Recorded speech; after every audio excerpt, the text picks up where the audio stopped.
Welcome back, gardeners! Today we're talking about how to successfully grow Roma tomatoes in containers.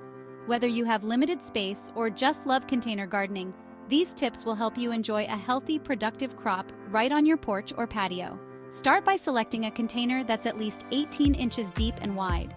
This provides enough room for the roots to grow and supports the plant as it develops. Make sure your container has drainage holes to prevent waterlogging and root rot.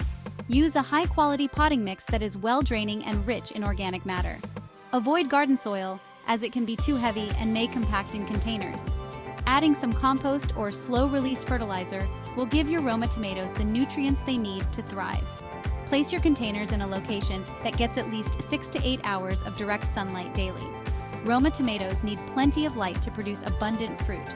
Water regularly to keep the soil evenly moist, but avoid overwatering. Containers can dry out faster than garden beds, so check soil moisture frequently. With the right container, soil, and care, you can grow delicious Roma tomatoes even in small spaces. Stay tuned for more gardening tips, and don't forget to like, comment, and subscribe for more advice. Happy planting!